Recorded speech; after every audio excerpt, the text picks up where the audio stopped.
perburuhan. Hukum perburuhan juga dikenal sebagai hukum ketenagakerjaan, yang adalah cabang hukum yang mengatur hubungan antara pekerja, majikan, dan pemerintah dalam konteks ketenagakerjaan. Nah, fokus utamanya adalah perlindungan hak-hak dan kepentingan pekerja, serta pengaturan, aturan, dan kewajiban bagi para pelaku dalam hubungan kerja. Yang berikut adalah landasan hukum perburuhan. Hukum perburuhan memiliki landasan hukum yang kuat, baik dalam tingkat nasional maupun internasional. Nah, pada tingkat nasional, landasan hukum perburuhan seringkali terdapat dalam Undang-Undang Ketenagakerjaan yang mengatur aspek hubungan kerja seperti upah, jam kerja, cuti, perlindungan keselamatan, dan kesehatan kerja, serta penyelesaian sengketa. Nah, yang berikut ialah fungsi hukum perburuhan. Hukum perburuhan memiliki beberapa fungsi utama, yaitu diantaranya yang pertama, perlindungan pekerja. Nah, apa sih perlindungan pekerja itu? Nah, hukum perburuhan itu melindungi hak-hak pekerja, termasuk hak atas upah dan jam kerja yang wajar, perlindungan terhadap diskriminasi, dan kondisi kerja yang aman dan sehat. Nah, yang kedua, regulasi hukum kerja. Nah, hukum perburuhan mengatur hubungan antara pekerja dan majikan, termaksud pembentukan kontrak kerja, prosedur pemutusan hubungan kerja, dan penyelesaian sengketa antara dua belah pihak. Yang berikut yaitu promosi keadilan sosial. Nah, hukum perburuhan bertujuan untuk menciptakan keadilan sosial di tempat kerja dengan memastikan distribusi yang adil dari hasil produksi dan mengurangi kesenjangan sosial antara pekerja dan majikan. Nah, yang terakhir atau yang keempat itu pemberdayaan pekerja. Hukum perburuhan memberikan perlindungan hukum kepada pekerja dan memberikan mereka kekuatan untuk berserikat dan melakukan negosiasi kolektif dengan majikan untuk meningkatkan kondisi kerja dan juga upah.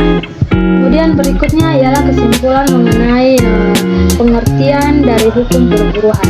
Nah, hukum perburuhan merupakan instrumen penting dalam mengatur hubungan kerja di masyarakat, baik di tingkat nasional maupun internasional, dengan menetapkan standar dan kewajiban bagi para pekerja, majikan, dan pemerintah.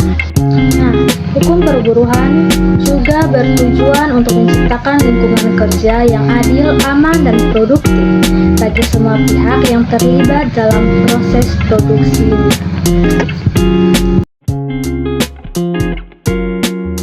Karakteristik hukum perburuan.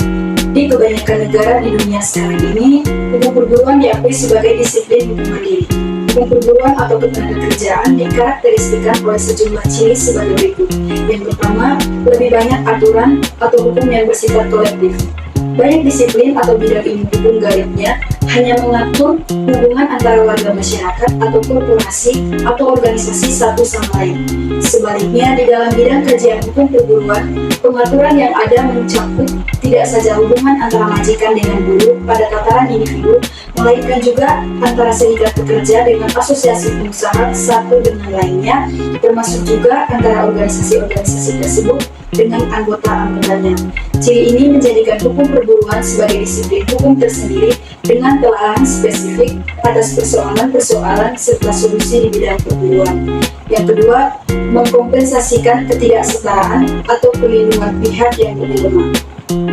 Berbeda dengan titik tolak prinsip dasar hukum keperdataan, sebaliknya hukum perburuan beranjak dari pengakuan bahwa buruh dalam realitas relasi ekonomi bukanlah pihak yang berkedudukan setara dengan majikan.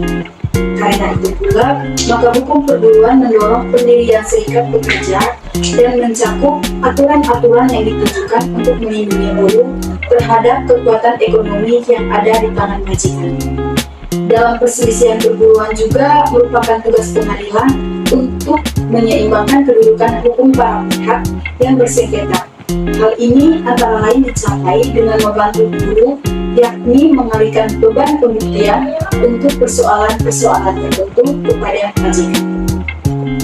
Pengintegrasian hukum privat dan hukum publik. Hukum perburuan dapat dipandang sebagai bagian hukum keperdataan maupun hukum publik, atau sebaliknya dianggap sebagai cabang atau disiplin hukum mandiri. Untuk ahli hukum perburuan, kiranya tidak penting apakah suatu aturan masuk ke dalam ranah hukum publik atau hukum keperdataan. Apa yang lebih penting adalah bahwa aturan tersebut berlaku efektif.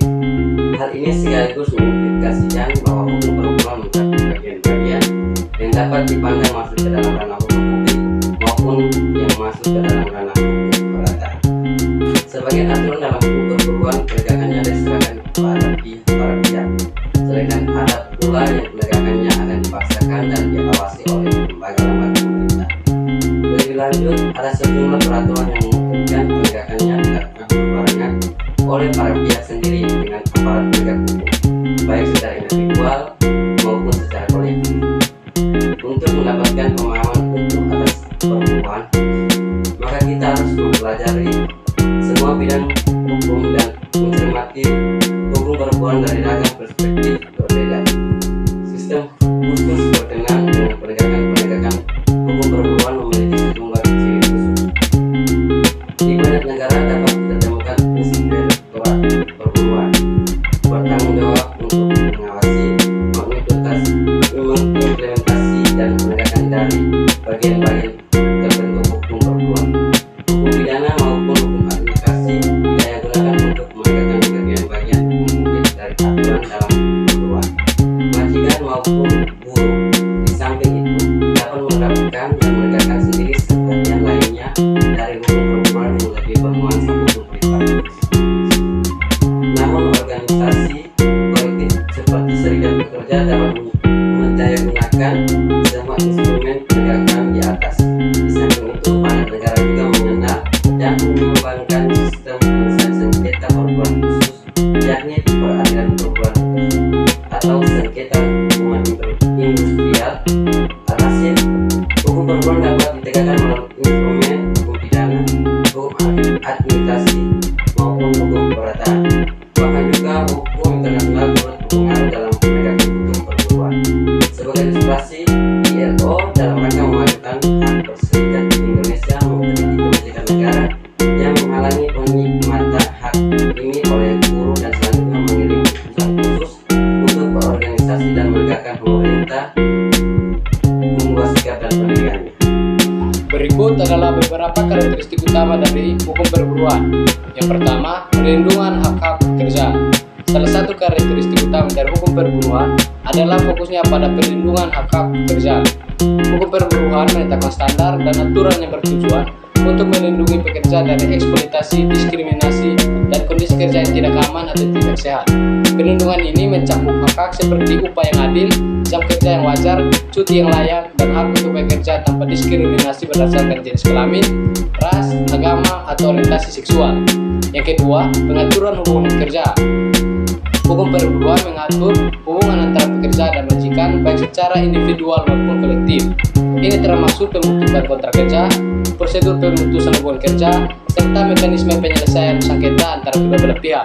Selain itu, hukum perburuan juga memfasilitasi pembentukan serikat pekerja dan negosiasi kolektif antara serikat pekerja dan majikan untuk mencapai persetujuan tentang kondisi kerja dan upah. Yang ketiga, prinsip kesetaraan dan keadilan. Karakteristik lain dari hukum perburuan adalah prinsip kesetaraan dan keadilan. Hukum ini bertujuan untuk menciptakan lingkungan kerja yang adil bagi semua pihak yang terlibat dalam proses produksi. Ini mencakup distribusi yang adil dari hasil produksi, penghapusan diskriminasi, dan perlindungan terhadap eksploitasi dan penyalahgunaan kekuasaan oleh majikan terhadap pekerja. Yang keempat, dinamis dan fleksibel.